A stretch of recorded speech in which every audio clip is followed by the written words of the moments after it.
Dana, I know you hold Anderson Silva in the highest regard possible. To see him go out like that, how do you feel? Yeah, it's crazy. I've only seen that happen 2 times. Once on the internet and once with Corey Hill.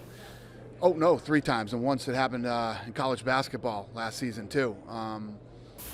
One of those freak things. So what I've heard from his corner was that first kick that that Weidman checked from Anderson, it cracked, like his shin cracked, and he felt it, and it felt weird.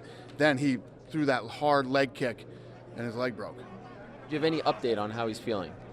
He's not feeling good. He's going into surgery right now. Literally, Dr. Saunders was here tonight. The guy that we send all the fighters to is literally here. He's on his way to the hospital to do the surgery right now. I'm guessing you didn't have a chance to talk to him.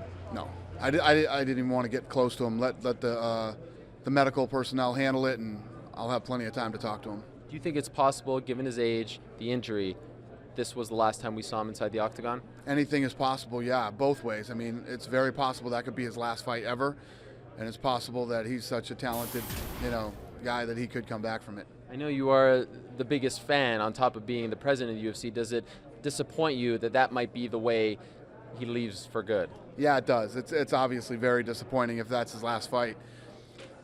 There's also got to be this thing where, when something like that happens to you, you probably never want to throw a leg kick again as long as you live. And, the first fight was shocking. This one was shocking as well, but for different reasons. Does it feel a little weird? It feels like a very somber scene back here. Even Chris doesn't feel like he's really celebrating all that much. You know what I'm saying? Yeah, because nobody wants to win like that. Nobody wants to go out like that. It's just bad all the way around. Does this take anything away from Chris? I mean, he had a great performance, but it feels like we're not celebrating him like we should. He beat Anderson Silva twice in 1 year. We're celebrating him. I mean, it's a big deal. So were you surprised it went down like that? I would have never in a million years predicted that. Misha, let's talk about the main event, the co-main event now. Misha took Ronda to the 3rd round. Never been to the 2nd, let alone the 3rd. Did that surprise you? No. I think that Misha Tate has had a lot of time to work on, holes in her game and come up with a game plan against Ronda. And I think she did a great job. It was an awesome fight. Obviously one of the best fights of the year. And those are good fights for Ronda. Winning in the first round your whole career isn't the greatest thing in the world. You gotta get a little more experience. You got to get in there and dog it out. You got to go, 15 minutes, 20 minutes. It's good for her. What do you think of all the boos she received? That was a much different reaction than in February. Yeah, I mean, she makes no bones about it. She doesn't really care what you think, and she doesn't. I think what I got out of that thing is the crowd is not gonna sway her into liking somebody just because you're gonna boo her. I know you spent a lot of time with Kat Zingano. Are you confident she will be next? She'll be 100%. No. No, I'm not. I mean, you never know with injuries like that. She didn't even start training, I think, until March. So you never know.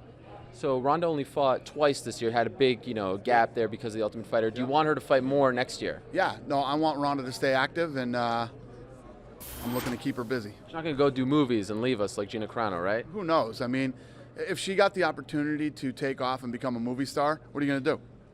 If that's what she wants to do, when you're a fighter and you're fighting, you have to be 100% into it, and if you're not 100% into it, then you can't.